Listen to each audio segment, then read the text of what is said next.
Yes, thank you very much for the introduction, and I will stick to the 5 minutes, so let's get going. AI for explainable decisions, and of course it will have some relation to energy, and I'm going to explain what that relation is. So to get started, this is a little bit of a motivation, which I don't need to make explicit, because we will need explainable decisions almost everywhere in the future. And that's because in addition to the classical goals, which are cost, quality, efficiency, and so on, we now have, of course, additional goals when we are optimizing systems, namely environmental footprint, sustainability, safety, and others.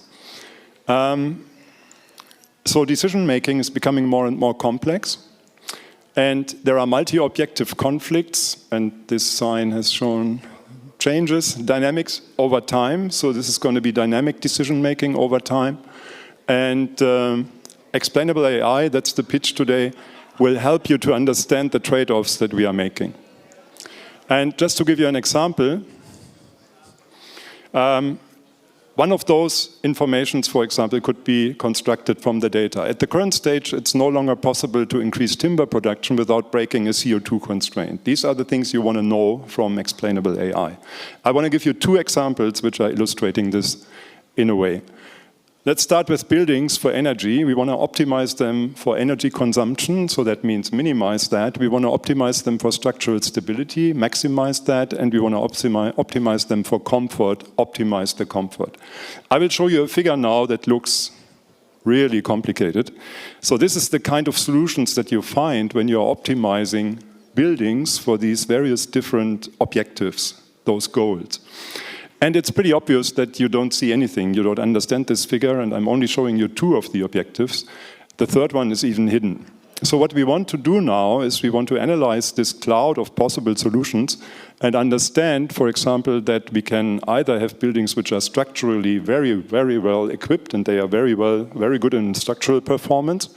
We can have buildings which are actually pretty good at the thermal comfort, so they use a little amount of energy, but structurally they might have issues. We can have buildings which are really bad all over, so we really don't want to look at those very much. And we can have good compromises between the 2 objectives, namely structural compliance and energy consumption. And these compromises is what is really interesting. So what we would like to do is we would like to use explainable artificial intelligence to analyze this whole cloud of possible solutions. And what you see over there is a so-called decision tree, which has been extracted from these solutions, in order to understand relationships, like, for example, long buildings are structurally efficient, but energetically not very good at all. And the compromise of structure and energy has certain properties which we can find in this region over here. Now you say this looks pretty abstract, theoretical, and so on, and not really like real-life buildings.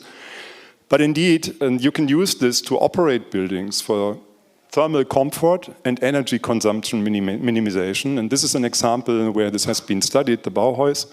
And this is a really nice example where operations of a building has been optimized using this kind of multi-objective optimization and artificial intelligence for analyzing the operating points.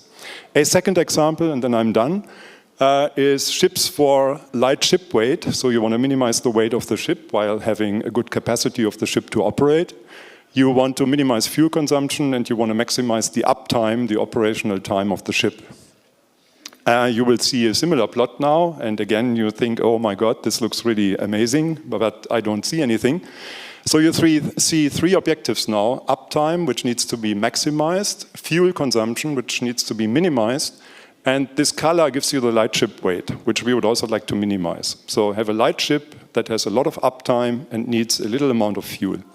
And indeed, this is what the engineers think is good. But the big surprise that you find with explainable AI extracting knowledge from this figure is that, interestingly, it's possible to increase operational efficiency by 4% and reduce the light ship weight by 13.6%. Interestingly, alternatively, it's possible to reduce the fuel consumption by 10.3% and reduce the weight of the ship by almost 20%. Surprise, surprise, which has been extracted using explainable AI. And you can imagine now that the application domain is arbitrary. It can be used for arbitrary applications, but you can extract information under multiple different conditions in which you need to make decisions. And an additional objective always will be fuel consumption, energy consumption, environmental footprint, and therefore this kind of decision making is really inevitable. And again, the ship is in design and construction, so this is not for nothing. This is really being used by the company Sea Job Maritime Engineers. Thank you very much for your attention.